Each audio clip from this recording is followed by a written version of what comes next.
केंद्रीय मंत्रिमंडळाने काल अत्यावश्यक वस्तू कायद्यातल्या सुधारणेला मंजुरी दिली। पंतप्रधान नरेंद्र मोदी यांच्या अध्यक्षतेखाली झालेल्या मंत्रिमंडळाच्या बैठकीत ग्रामीण भारताच्या अर्थव्यवस्थेला चालना देण्यासंदर्भात विविध निर्णय घेण्यात आले।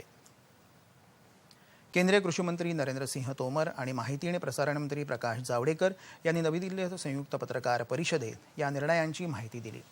शीतगृह प्रक्रिया आणि निर्यात विषयक सुविधांवर यापूर्वीच्या अत्यावश्यक वस्तू कायद्यातल्या निर्बंधांमुळे परिणाम होत होता। नाशवंत मालाचं विक्रमी पीक आल्यावर या सुविधांच्या अभावामुळे शेतकऱ्यांना नुकसान सहन करावं लागत होतं। ही बाब लक्षात घेऊन या कायद्यात सुधारणा करण्याचा निर्णय घेण्यात आला, अशी माहिती तोमर यांनी दिली। तृणधान्य, डाळी, तेलबिया, खाद्यतेल, कांदा आणि बटाटे यांना अत्यावश्यक वस्तू कायद्यातून वगळण्यात आलं आहे। मात्र युद्ध, दुष्काळ, असामान्य भाववाढ आणि नैसर्गिक आपत्तीच्या स्थितीत या अन्नपदार्थांवर निर्बंध लागू होतील, असंही त्यांनी सांगितलं। कृषी उत्पादन व्यापार आणि वाणिज्य अध्यादेश 2020ला मंत्रिमंडळाने मंजुरी दिली। शेतकऱ्यांना त्यांचा शेतमाल विकण्यासाठी असलेले निर्बंध यामुळे शिथिल होतील।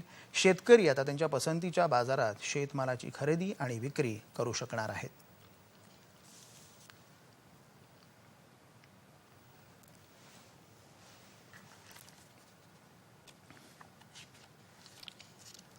आवश्यक वस्तु अधिनियम में भी संशोधन किया जा रहा है। यह भी निश्चित रूप से कृषि उत्पाद के क्षेत्र में एक बड़ा और क्रांतिकारी कदम है। आज आवश्यक वस्तु अधिनियम में संशोधन और किसान उपज व्यापार वाणिज्य संवर्धन और सरलीकरण अध्यादेश और दूसरा हमारा मूल्य आश्वासन कृषि सेवाओं के करार के लिए किसानों का सशक्तिकरण और संरक्षण अध्यादेश, ये तीनों ऐसे महत्वपूर्ण निर्णय हैं कि कृषि के क्षेत्र में मैं ये कहूं तो अतिशयोक्ति नहीं होना चाहिए कि आज का दिन एक ऐतिहासिक दिन है। इस ऑर्डिनेंस के माध्यम से सरकार की ये कोशिश है कि किसान पर जो अपने उत्पादन को बेचने के लिए प्रतिबंध लगे थे, उन प्रतिबंधों से पूरी तरह मुक्त किया जा रहा है। मंडियां रहेंगी, राज्य का एपीएमसी एक्ट रहेगा, लेकिन एपीएमसी की परिधि के बाहर जो सारा क्षेत्र है, चाहे वो किसान का घर ही क्यों ना हो, उस घर में जाकर भी कोई कंपनी, संस्था, processing industry, FPO, cooperative sector के समूह, कोई भी जाकर उसको उत्पादन का उचित मूल्य देकर वहां से माल खरीदेगा। मंडी की परिधि के बाहर पूरा ट्रेड एरिया होगा जहां पर ट्रेड हो सकती है और इस खरीद और बिक्री पर किसी भी प्रकार का कोई टैक्स किसी सरकार का नहीं होगा, कानूनी बंधन किसी भी प्रकार का नहीं होगा। हमीभाव आणि कृषी सेवा विषयक शेतकरी करार अध्यादेश 2020ला देखील काल मंजुरी देण्यात आली।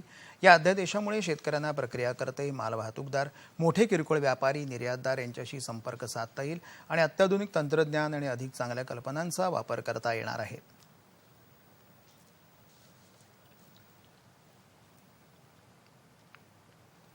ज्यादा दाम देने वाले को बेचने की आजादी मिली है किसान को। ज्यादा कीमतों के गारंटी पर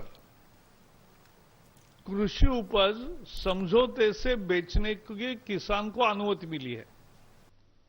यानी कोई निर्यातक है, कोई प्रोसेसर है, कोई दूसरे पदार्थों का उत्पादक है, तो उसको कृषि उपज दोनों के आपसी समझौता जो होगा उसके तहत बेचने की सुविधा आज मिली है, जिससे सप्लाई चेन खड़ी होगी। भारत में पहली दफा ऐसा कदम उठाया गया है। केंद्रीय मंत्रिमंडळानं pharmacopoeia commission for Indian medicine आणि होमिओपॅथीच्या पुनर्स्थापनेला मंजुरी दिली। त्यानुसार pharmacopoeia laboratory for Indian medicine आणि होमिओपॅथिक फार्माकोपिया लॅबोरेटरी या दोन केंद्रीय प्रयोगशाळांना आयुष मंत्रालयाअंतर्गत विलीन केलं जाणार आहे। कोलकाता पोर्ट ट्रस्टचं नामकरण श्यामाप्रसाद मुखर्जी ट्रस्ट करायलाही मंत्रिमंडळानं मंजुरी दिली. कोलकाता पोर्ट ट्रस्टच्या विश्वस्त मंडळानं 2 फेब्रुवारी 2020 रोजी झालेल्या बैठकीत कोलकाता बंदराचं नाव बदलण्याचा ठराव केला होता. या निर्णयांमुळे शेतकऱ्यांचं उत्पन्न वाढेल आणि कृषी क्षेत्रात आमूलाग्र बदल होतील असं पंतप्रधान नरेंद्र मोदी यांनी म्हटलं आहे. कृषी उत्पन्नाच्या खरेदी विक्रीतले अडथळे दूर होऊन एक भारत एक कृषी बाजार हे स्वप्न साकार होईल असं पंतप्रधानांनी आपल्या ट्विटर संदेशात म्हटलं आहे.